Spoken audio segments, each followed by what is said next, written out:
Hi everyone, welcome back माय YouTube channel. तर सकाळी ना थोडंसं लवकर उठले होते कारण पप्पांना जायचं होतं गावाला। मग पप्पांना मस्त चाय वगैरे करून दिला आणि तपास शेळी पण एवढी निवांत झोपली होती, तिला कोणत्या गोष्टीचं टेन्शन पण नव्हतं। आणि खरं सांगते, एकदा जर उठलं ना पुन्हा एकदा झोप लवकर येतच नाही। मग माझी तो दिवस ना कसा तरी गेला आणि सकाळ झाली तर उठले आधी कपिला जवळ गेले, कारण तिला बघितल्याशिवाय दिवस सुद्धा पूर्ण जात नाही। आणि खरं सांगते, आमची कपिला एवढी गोड आहे ना, मारत नाही काही नाही आणि एकदम अशी शांत उभा राहते, तुम्ही पाहू शकतात। मग त्याच्यानंतर तिला चोळलं, मस्त त्याची पप्पी घेतली, कारण कपिला ना माझी खरं सांगते एवढी फेवरेट आहे ना। सकाळचा सूर्योदय पण एवढा छान झाला होता आणि करडं पण आपापल्या आईला सापडून दूध वगैरे पित होते, कारण आता आमच्या घरामध्ये ना 2 छोटेले करडं आहेत आणि दोघं पण एकटे आहेत ना, त्यांना भाऊ नाही ना बहीण नाही, तर लवकर त्यांना कळत पण नाही त्यांची आई कोणती। म्हणजे कळायला कळतं पण त्या आईला कळत नाही की नेमके त्यांचे पिल्ले कोणते, कारण दोघेही एकमेकांसारखेच दिसतात आणि फक्त त्यांची आई जी आहे तर ते करड्यांचा वास घेऊन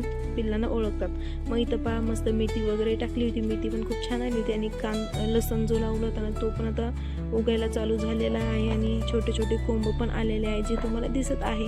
त्याच्यानंतर ना झाडाचे एवढे सगळे लिंब पडले होते ना, या लिंबांना बघत बघत असं वाटत होतं की मी छोटेले चेंडू जमा करते का काय, कारण ह्या लिंबांचा आकारच चेंडू एवढा आहे। जो आपले छोटेले चेंडू असतात ना त्याच्यासारखा आकार आहे आणि एवढे लिंब जे आहेत तर हे आमचे घरीच पडून राहतात ना, ह्याला आम्ही विकत नाही ना काहीच नाही, ते घरीच पडून असतात। त्याच्यानंतर ना घर सारवायचं होतं आणि घर पहा एवढं खान झालं होतं ना, तर मला आधी घर सारवून घेता येईल, तर मग इथं घर सारवण्यासाठी ना शेण वगैरे आणलं, घर वगैरे मस्त आधी छान झाडून घेतलं होतं आणि मग शेण वगैरे आणून इथं घर सारवायला चालू केलं, कारण घर सारवल्याने ना एकदम जागा जी आहे ना तर ती मऊ राहते आणि घर एकदा उखरलं ना तर मग ते उकरतच राहतं, मग लवकर सारवण्यात नाही ना आलं तर मग ते घराला शेणसुद्धा नीट बसत नाही, मग सगळा चिखलच होऊन जातो। मग इथं ना पटापटा घर सारवून घेतलं आणि घर सारवल्यानंतर ना गरमी पण येते आणि एकदम घर पण एकदम सुंदर दिसतं। इथं पहा घर मस्त सारवून घेतलं। घर सारवल्यानंतर लगेचच आंघोळ करायची होती, कारण शेणाने भरलेल्या अंगाचा एवढा घाण वास येत होता। मग मस्त छान अशी आंघोळ केली। आंघोळ झाल्यानंतर लगेचच चाय घेतला, कारण चाय ऑलमोस्ट फेवरेट आहे, खूप सोडण्याचा प्रयत्न केला पण सोडू नाही शकले। मग मस्त इथं चाय घेतला आणि ते पण आमच्या शेळीच्या दुधाचा चाय एकदम नंबर 1 लागतो, तुम्ही पण एकदा नक्की घेऊन पहा। त्याच्यानंतर मला बनवायची ती इडली, मग त्याच्या आधी मी इथं वरण जे आहे तर ते शिजायला टाकलं होते, शेवग्याचा पाला टाकला होता आणि इथं टोमॅटोच्या चटणीसाठी एक टोमॅटो बारीक वगैरे कट केले होते आणि सांबारसाठी मम्मीने केचनवरती हे छोटंसं टोपलं घेतलं होतं ह्याच्यामध्ये लसूण वगैरे ठेवायला। तेवढ्यात मला माझा हा जुना फोन भेटला, कारण मी ह्या फोनवरती माझे 3000 सबस्क्रायबर्स गेन केले होते आणि इडलीचं पीठ पहा एवढं छान फुगलं होतं ना, रात्री काढून ठेवलं होतं हे पीठ, तर मग सकाळपर्यंत एवढं छान फुगलं। आणि पीठ फुगवण्यासाठी ह्याच्यामध्ये सगळ्यात इम्पॉर्टंट असतो ते म्हणजे पोहे, ह्याच्यामध्ये चुकूनही सोडा नाही टाकायचा, पोहे टाकल्यानेच पीठ फुगतं। आणि सगळ्यात आधी मी टोमॅटोची चटणी काढून घेतली होती आणि आपलं वरण जे आहे तर त्याला इथं मी फोडणीला टाकलं होतं आणि मस्त बाहेर चुलीवरती ना इडल्या वगैरे बनवत होते, तुम्ही पाहू शकता एवढ्या छान इडल्या झाल्या त्या, एकदम म्हणजे सॉफ्ट पण झाल्या त्या।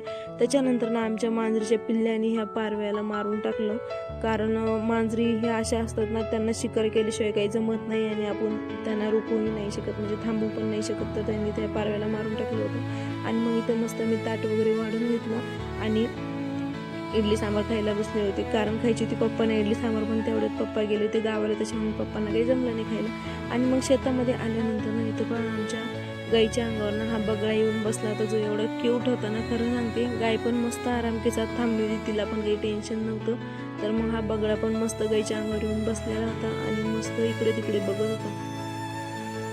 आणि मग त्याच्यानंतर ना झालं असं की घरी आले आणि घरी आल्यानंतर बटाटे उकडायला टाकले होते आणि उरलेलंही इडलीचं पीठ होतं, तर मग रात्रीच्या जेवणामध्ये जे डोसे बनवून टाकले। पण होतं असं की ज्यावेळेस मी डोसे वगैरे बनवायला गेल्यानंतर पहिला डोसा म्हणजे माझा वाटोळा होतं आणि हा एकदमच कसा तरी होऊन झाला होता, पण दुसऱ्याने एकदम छान झाला होता आणि एकदम गोल झाला होता। तेवढ्यात माझा भाऊ आला आणि त्याने आणली होती जिलेबी खाण्यासाठी, तर जिलेबी पण माझी खूप फेवरेट आहे, तर मस्त इथं गरमागरम जिलेबी आणली होती। मग मी ती जिलेबी खाल्ली आणि खरं सांगते जिलेबीने एवढी छान लागते ना की विचारच करून येतो। त्याच्यानंतर ना इथं मी ताट वगैरे वाढून घेतलं जेवणासाठी आणि जेवण केलं।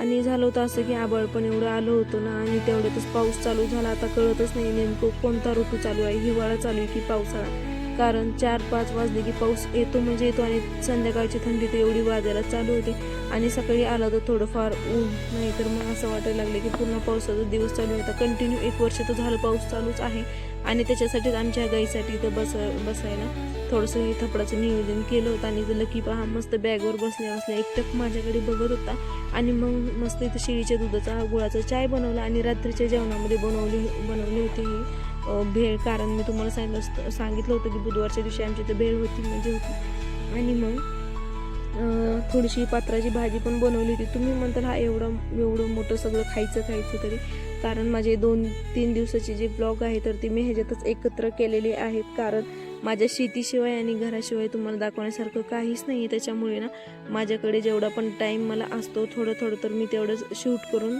तुमच्यासोबत शेअर करीत असते. तर इथं पहा लसूण पण एकदम छान उगायला चालू झाला होता.